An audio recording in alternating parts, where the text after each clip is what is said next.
Hola, ¿qué tal? Mi nombre es Emilio Maldonado Garza, soy estudiante de la carrera de Relaciones Internacionales por la Facultad de Ciencias Políticas y Sociales de la UNAM, modalidad SUAYED.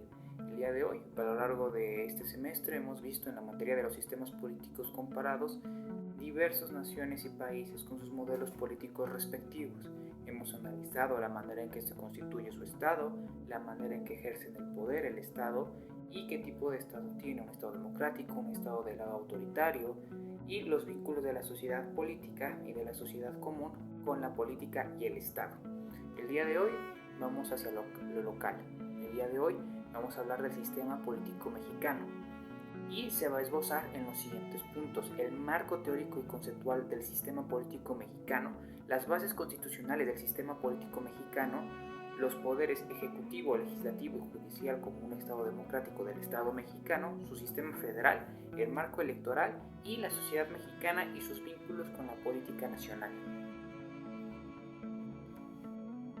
Primero empecemos con el marco conceptual y teórico del Estado mexicano, situándonos en la revista Crítica Jurídica de Manuel Ovilla del año 2000, publicación de agosto, titulado Marco teórico de discusiones sobre el sistema político mexicano, en el apartado introductorio y de sus páginas de la 20 a la 35, las cuales van a encontrar en la descripción del video, señala que el marco conceptual y teórico del Estado mexicano ha sufrido diversas transformaciones, es decir, ha tenido varios periodos en el que cada uno ha tenido su propia connotación.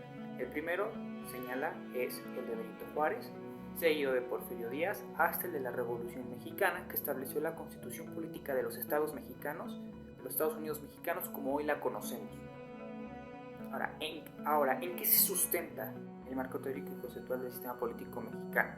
El sistema político mexicano se fundamenta en principios teóricos y conceptuales que han evolucionado a lo largo del tiempo, influidos por corrientes de pensamiento europeas, modernistas, así como de estados de establecimiento de orden social, como fue la influencia de los estados de índole soviética, sobre los principios agrarios a partir de la Revolución Mexicana. A continuación se detallan estos principios destacando los aportes diversos de autores y documentos clave. En primer lugar tenemos su Estado de Derecho, el marco teórico conceptual del Estado de Derecho. El Estado de Derecho es un principio fundamental en el sistema político mexicano. Significa que todas las personas y autoridades están sujetas a la ley. Este concepto se deriva de la tradición jurídica europea, especialmente de la Ilustración, y se ha adoptado en la realidad mexicana. Un ejemplo de esto es el documento de Hans Kelsen en su teoría pura del derecho, que influye en la concepción de un sistema jurídico jerárquico y normativo, donde la Constitución es la norma suprema. Esto se ve reflejado en la Constitución Política de los Estados Unidos Mexicanos, en el artículo 133, en la página 162 del documento oficial de la Constitución Política de los Estados Unidos Mexicanos, rescatado de la Cámara de Diputados, actualizado en el 2024. El cual establece que la Constitución y las leyes del Congreso es el orden supremo que sustenta al Estado mexicano. El segundo punto se rescata en la democracia representativa. La democracia representativa es otro pilar del sistema político mexicano. Este concepto se basa en la idea de que los ciudadanos elijan a sus representantes para tomar decisiones con su nombre, es decir, el establecimiento de un orden democrático. El Estado mexicano ha atravesado por diversos modelos de control de Estado. Hemos pasado por monarquías, hemos pasado por estados absolutistas, hemos pasado por modelos dictatoriales, en principios no dictatoriales caudillistas, como los principios populistas del régimen latinoamericano en la época del siglo XX, pero sí hemos tenido sistemas dictatoriales como lo fue con Porfirio Díaz, y también hemos tenido actualmente el sistema político mexicano laico y democrático. Como dije, la democracia es un pilar en el Estado mexicano. Si bien ha tenido controversias en los últimos años, como fraudes electorales, entre otros temas, el principio básico del Estado mexicano se basa en la democracia representativa del pueblo mexicano. Esto toma principios de Jean-Jacques Rousseau en el contrato social, que plantea que la soberanía reside en el pueblo, pero puede ser elegida a representantes. Esto se sustenta en el artículo 41 de la Constitución, que establece que el pueblo ejerce su soberanía por medio de los poderes de la Unión y los estados a través de los órganos establecidos por la misma Constitución. Ahora, como una democracia, el marco teórico base de toda democracia es la división de poderes, es decir, el ejercicio de que un poder no influya ni ejerce influencia sobre otro. El principio de división de poderes es esencial para evitar la concentración de poder que alude y permite llegar a los sistemas autoritarios y garantiza un sistema de pesos y contrapesos. Se deriva del pensamiento de Montesquieu. En el espíritu de las leyes, argumenta que para evitar el abuso de poder es necesario dividirlo en ramas, es decir, ejecutivo, legislativo y judicial. ¿Qué pasa con el Estado mexicano? El Estado mexicano ha tenido diferentes controversias, pero se ha establecido la independencia y autonomía de los poderes, sobre todo el judicial sobre el ejecutivo. Concentrar el poder en el ejecutivo y que éste pueda ejercer decisiones sobre otros poderes significa que se está centralizando el poder. ¿Qué nos dice cuando se centraliza un poder? Es decir, da paso y da lugar a los sistemas autoritarios y absolutistas, como se vio con Venezuela y como se vio con Cuba en la Revolución Cubana. Esto lo rescata nuestra Constitución en los artículos 49 y 116, que establece la división de poderes a nivel federal y estatal respectivamente. El siguiente punto del marco teórico conceptual del Estado mexicano es el federalismo, es decir, implica la coexistencia de múltiples niveles de gobierno, cada uno con su propia autonomía y competencias.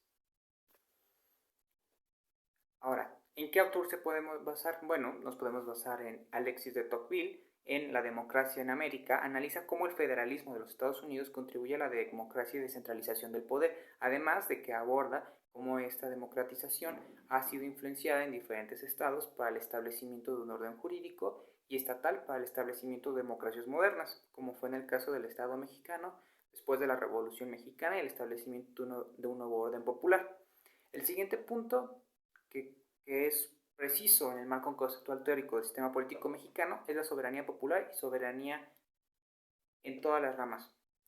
Uno de los principales puntos que establece nuestra soberanía y propiedad del Estado mexicano sobre los territorios que comprende es el artículo 27, promulgado por Venustiano Carranza, que establece que la propiedad de las tierras y aguas comprendidas dentro de los límites del territorio nacional corresponde originariamente a la nación, la cual ha tenido y tiene el derecho de transmitir dominio de ellas a los particulares, contribuyendo a la propiedad privada.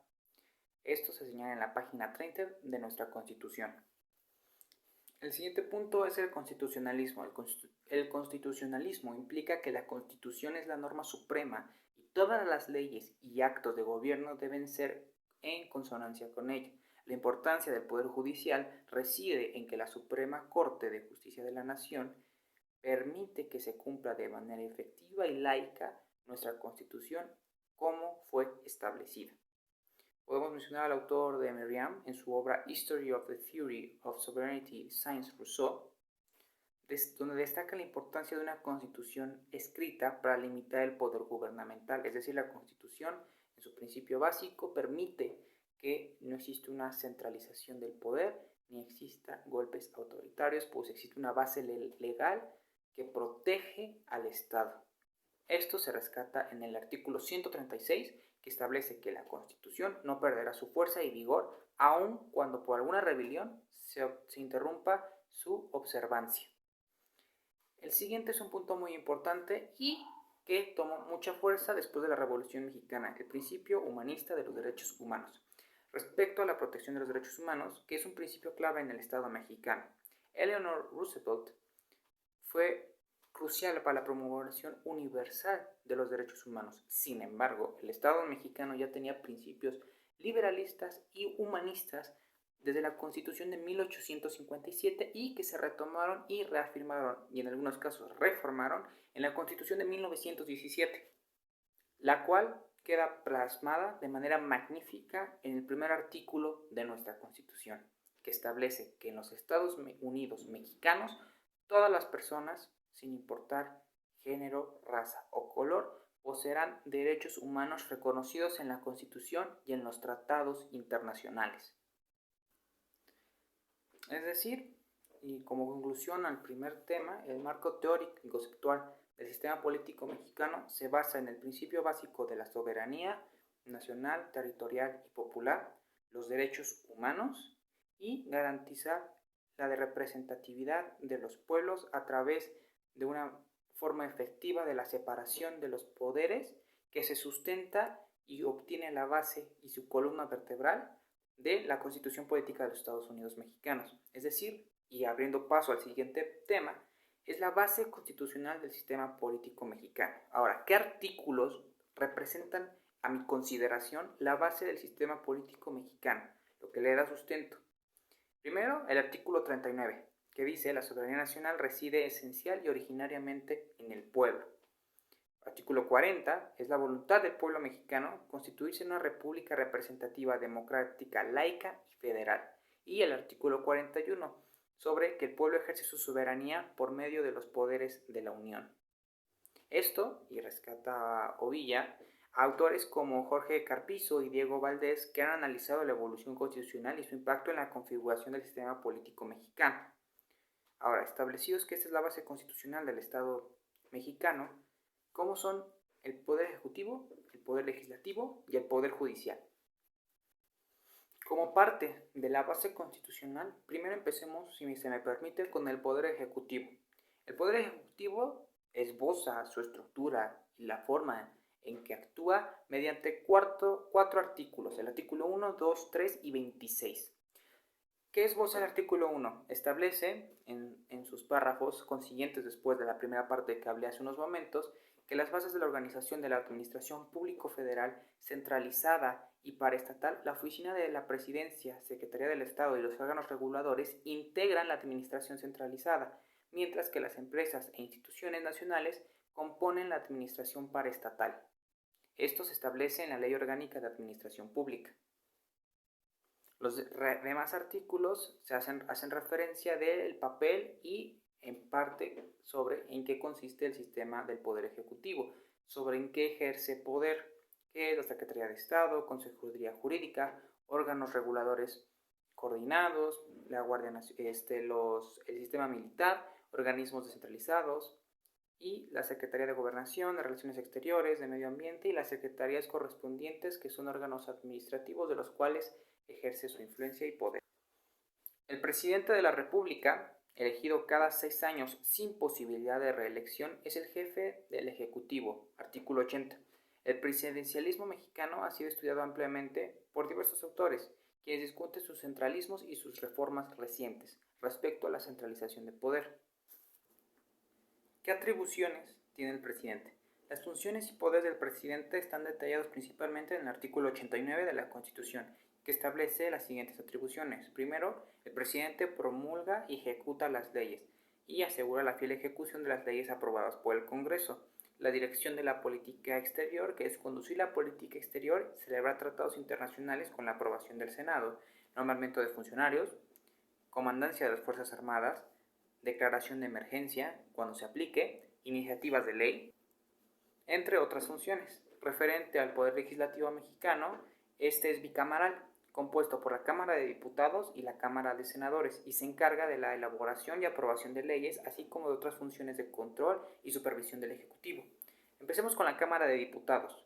¿Cómo se compone? La Cámara de Diputados está integrada por 500 diputados, de estos 300 son elegidos por el principio de mayoría relativa en distritos uninominales y 200 por representación proporcional en circunscripciones plurinominales. Ahora, como su periodo, el periodo son elegidos de un periodo de 3 años con posibilidad de reelección inmediata hasta por 4 periodos consecutivos, señala el artículo 59 de la Constitución. Es decir, que en un periodo de 3 años se eligen la Cámara de Diputados, elige a los diputados que nos va a representar en ella. Ahora, ¿qué funciones tiene? La primera, la función legislativa, que es la iniciativa, discusión y aprobación de leyes. La presupuestaria, que es la aprobación del presupuesto de egresos de la Federación. Supervisión, que se refiere al control y supervisión del Ejecutivo a través de la fiscalización de la cuenta pública. Y en política, realizar declaraciones de procedencia en juicio político contra servidores públicos cuando aplique. Por su parte, la Cámara de Senadores está compuesta por 128 senadores. De estos, 64 son elegidos por mayoría relativa, 2 por cada estado y la Ciudad de México, 32 por primera minoría, el partido que quede en segundo lugar en cada entidad federativa, y 32 por representación proporcional. Su periodo son elegidos en un periodo de 6 años con posibilidad de reelección inmediata hasta por 2 periodos consecutivos, señala el propio artículo 59. En la función legislativa también aprueba y discute leyes que primero pasan por la Cámara de Diputados y después si pasa la aprobación de la Cámara de Senados, según aplique, va hacia el Poder Judicial en caso de que haya una normativa que no cuadre. También revisa tratados internacionales, que ratifica los tratados y acuerdos internacionales suscritos por el Ejecutivo, nombramientos, ratificación de nombramientos de embajadores, consulares generales, coroneles y superiores de las Fuerzas Armadas y otros altos funcionarios. Así como en política interior, que autoriza al Ejecutivo para la salida de tropas fuera del país, en caso que aplique, el paso de tropas extranjeras a territorio nacional y la estancia de escuadras de otro país por más de un mes en aguas mexicanas. Ahora hablemos del Poder Judicial. El Poder Judicial de México se encarga de la administración de justicia y la interpretación de las leyes, asegurando su aplicación conforme a nuestra Constitución. Está compuesto por varios órganos, siendo la Suprema Corte de Justicia de la Nación el más alto tribunal del país. ¿Cómo se compone la Suprema Corte de Justicia de la Nación? Está integrada por 11 ministros, de los cuales el presidente es el presidente elegido por sus pares para un periodo de 4 años sin posibilidad de reelección inmediata. Su nombramiento son propuestos por el presidente de la República y ratificados por el Senado. ¿Qué funciones tiene? La jurisdiccional, que es resolver controversias constitucionales y acciones de inconstitucionalidad; interpretativa, emitir jurisprudencia y criterios que guían la interpretación de la ley; y el control constitucional, revisar la constitucionalidad de las leyes y actos de la autoridad. También tenemos al Tribunal Electoral del Poder Judicial de la Federación, el TEPJF, que está integrado por 6 magistrados nombrados por el Senado a propuesta de la Suprema Corte de Justicia de la Nación. Ellos se encargan de resolver impugnaciones de elecciones federales y locales y proteger los derechos políticos electorales de los ciudadanos. También tenemos al Consejo de la Judicatura Federal, que está integrado por 7 miembros, el presidente de la Suprema Corte de Justicia de la Nación, 3 consejeros designados por el Pleno de la Suprema Corte de Justicia de la Nación, 2 por el Senado y 1 por el presidente de la República. Su función es supervisar la administración, vigilancia y disciplina del Poder Judicial de la Federación, exceptuando a la Suprema Corte de Justicia de la Nación. De igual manera, existen los tribunales colegiados y unitarios de circuito y juzgados de distrito, que en pocas palabras resuelven recursos de revisión y amparo directo, apelaciones, juicios de amparo y juzgados de primera instancia. Entendidos los poderes, cómo funcionan el Ejecutivo, el Judicial y el Legislativo, hablemos sobre el sistema federal mexicano. Este se basa en la división de poderes y la autonomía de los estados dentro de un marco de unidad nacional. México, como bien dijimos al principio, es una república federal compuesta por 32 entidades federativas, 31 estados y la capital, la Ciudad de México. Cada entidad tiene su propia constitución con un gobierno que incluye poderes ejecutivo, legislativo y judicial, similar al sistema federal. La Constitución Política de los Estados Unidos Mexicanos de 1917 establece el federalismo en sus artículos 40 y 43. El artículo 40 define a México como una república representativa, democrática, laica y federal, mientras que el artículo 43 enumera las entidades que conforman la federación. El gobierno federal tiene competencias exclusivas en áreas como política exterior, defensa, moneda y comercio interestatal. Los estados tienen autonomía en asuntos locales y pueden legislar sobre educación, salud, justicia y seguridad pública, entre otros tópicos. La coordinación entre niveles de gobierno se realiza a través de mecanismos en el Sistema Nacional de Coordinación Fiscal y las Conferencias Nacionales de Gobernadores. Sin embargo, el federalismo mexicano enfrenta desafíos como es la desigualdad regional, la centralización del poder y recursos de gobierno federal. Por otra parte, el sistema electoral mexicano está diseñado para garantizar la democracia representativa a través de elecciones libres y justas. El sistema abarca los procesos para elegir desde el presidente de la República, los miembros del Congreso de la Unión y hasta los cargos a nivel público y federal, como son cargos municipales. Ahora, ¿qué sistemas tenemos? En primer lugar tenemos al Instituto Nacional Electoral, nacido en 1990 como el Instituto Federal Electoral, que organiza elecciones federales y locales para garantizar el registro de votantes, la fiscalización de los partidos políticos y la promoción del voto. Y esta tuvo una revolución estructural en 2014 y se estableció como un organismo autónomo con independencia técnica y de gestión. El Instituto Nacional Electoral, o antes Instituto Federal Electoral del INE, IFE, se declaró su autonomía a partir de las elecciones controversiales que tenían en el siglo XX, puesto que el Estado era el que organizaba las elecciones. Que un Estado organice elecciones y una entidad autónoma para ejercerlas, pues tiende a tener procesos centralistas y absolutistas y principios autoritarios. Y para esto existe el Tribunal Electoral del Poder Judicial de la Federación, el cual se encarga de cumplir la autonomía del INE y resolver disputas electorales, validar las elecciones federales y proteger los derechos políticos y de votación de los ciudadanos.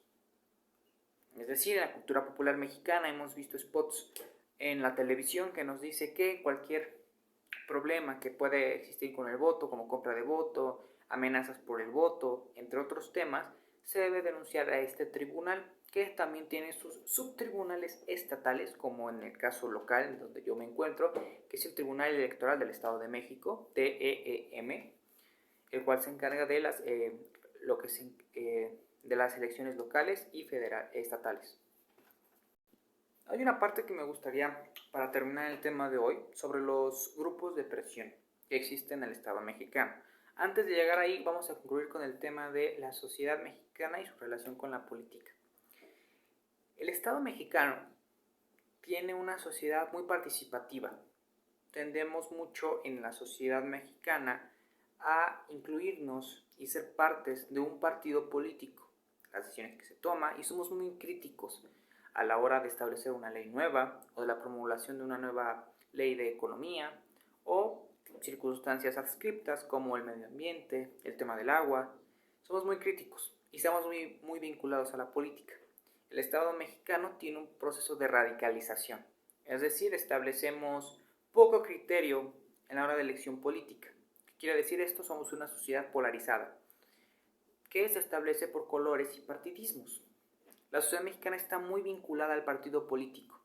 No es crítica en el sentido típico de la palabra sobre criticar, valga la redundancia, los procesos políticos sin establecerse en un partido, es decir, ser autocríticos con el partido que nosotros apoyamos o que pretendemos apoyar, ser críticos con las políticas que establece y si realmente es lo que nos va a representar como pueblo mexicano. La sociedad mexicana ha tenido diferentes procesos de radicalización de un partido a otro. No voy a mencionar partidos ni nombres, porque el punto de un internacionalista es la imparcialidad de los hechos. Pero sí se rescata el punto de que la sociedad mexicana es radicalizada y dividida, polarizada por colores y partidos, no por decisiones o acciones del gobierno sin importar sus colores o su partido. ¿Qué grupos de presión hay en México? Bueno, México es un país con muchos grupos de presiones por diferentes circunstancias diferentes. Tenemos los grupos del sur, que sufren alta pobreza, desigualdad. Tenemos a los grupos de presión que han afrontado y se han sido víctimas de desapariciones forzadas por el crimen organizado. Y tenemos grupos de presión que han intentado o han persuadido de hacer golpes estatales, como el caso del Ejército Zapatista de Liberación Nacional, el EZLN, nombrado por Emiliano Zapata para las reformas de sector agrario por la preocupación después de la firma del Tratado de Libre Comercio de América del Norte. Y los grupos feministas en un entorno en el que México es el segundo país más violento después de Afganistán para ser mujer. Esos grupos de presión buscan ser escuchados. Hay otros grupos de presión que no tienen un propósito general ni bien estructurado y hay nuevos grupos de presión que están surgiendo, como los movimientos por el agua, que está escaseando, por lo cual la sociedad mexicana está muy vinculada a la política. En muchos países que hemos esbozado a lo largo de esta materia, vemos una sociedad más alejada en lo político, únicamente acercada cuando son los procesos electorales, y así es el caso en los que son países democráticos. Pero particularmente la sociedad mexicana tiene un vínculo directo con la política. Resiente mucho las políticas económicas, las políticas de seguridad y las políticas de administración. Por lo cual la sociedad mexicana tiene un vínculo muy grande con el Estado y la política mexicana. Como conclusión, el Estado mexicano es una democracia y pretende ser una democracia. no es perfecta, tiene muchos desafíos por delante, como son las famosas estafas electorales y la radicalización de los partidos.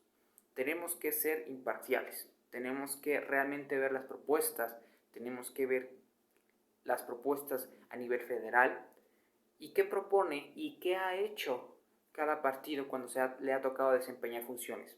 Ser críticos y ver realmente e individualmente qué partido nos puede representar mejor y va a tomar las mejores decisiones a nuestra consideración, revisando sus reformas, sus políticas, no por el color o el partido que representa.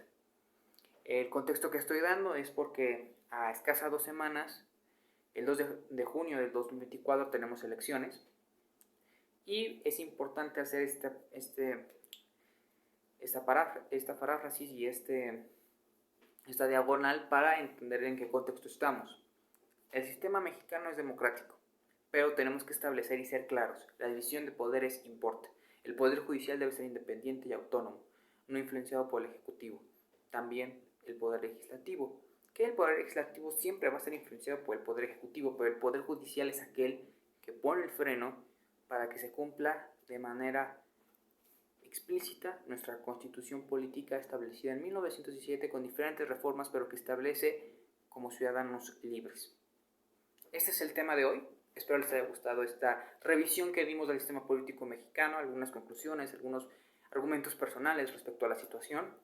Soy Emilio Maldonado Garza. En la parte de la descripción voy a señalar las fuentes de consulta que utilicé. Principalmente fue la de Marcelo Ovilla en su obra, Manuel Ovilla en su obra Marco Teórico de discusión sobre el tema del sistema político mexicano, de la revista Crítica Jurídica en los archivos jurídicos de la UNAM, agosto año 2000, en el apartado introductorio y de la página de la 20 a la 35, y así como nuestra Constitución Política de los Estados Unidos Mexicanos en los artículos esbozados, desde la página 1, la página 136, 162, 22, 24 y 35, entre otras.